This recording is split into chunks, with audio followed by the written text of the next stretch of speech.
నేనేమంటారు, ఒక disputed land settlement ఎన్నో equations ఎంత సమపడతగని కాదు.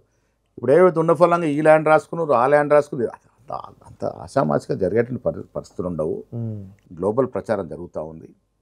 నాకు తెలిసి ఇప్పుడు ప్రజలకు కావాల్సింది ఏంటి, 2000 ఎన్నికల ముందు ఇచ్చిన కమిట్మెంట్ వీళ్ళు ఇస్తున్నారా లేదా, ఇవ్వటానికి మాకున్న అడ్డంకులు మీకు తెలుసు. ఎంత ఆర్థిక నిర్బంధం మీరు అడగవచ్చు, మీరు అప్పుడు ఎందుకు ప్రామిస్ చేశారు తెలుసు కూడా అని.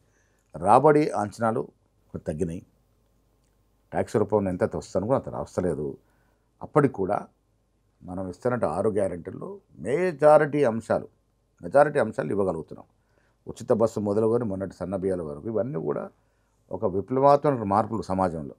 సన్నబియ్యం బీదోడు సన్నబియ్యం తింటామని మీరు అరచేతిలో వైకుంఠం చూపించారు. కళ్యాణ లక్ష్మి చేస్తే తులం బంగారం అన్నారు. ప్రతి మహిళకు 2500 అన్నారు. స్కూటీ ఇస్తామన్నారు విద్యార్థులకు. ఆటో డ్రైవర్లకు 12,000 ఇస్తామన్నారు. రైతు భరోసా 15,000 చేస్తామన్నారు. ఇట్లా చాలా హామీలు ఉన్నాయి. ఇంకా కొన్ని హామీలు అవన్నీ అవుతాయి. 5 ఏళ్లలో అవుతాయి. 5 ఏళ్ళ వరకు డెఫినెట్గా. 5 ఏళ్ళకు 2 ఏళ్ళు అయిపోయింది, ఇంకా 3 ఏళ్ళు 20 మాసాలు అయింది. ఇంకా దాదాపు 38 మాసాలు మనకున్నది. డెఫినెట్గా ఆర్థిక ఇబ్బంది అయితే ఉన్నది.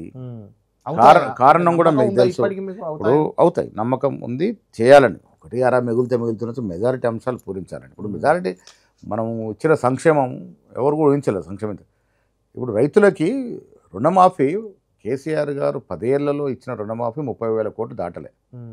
మనము 15 మాసాల లోపల 25,000 కోట్లు రుణమాఫీ చేయగలిగినాం. 15 మాసాల్లో. వారు 10 ఏళ్ళ విడతల వారుగా ఇచ్చింది 30,000 కోట్లు దాటలే. ఇలా రైతు భరోసా వాళ్ళు 10,000 అన్నారు, మనం 11 కలిసి ఇస్తూ ఉన్నాము. ఇబ్బందులు చాలా ఉన్నాయి.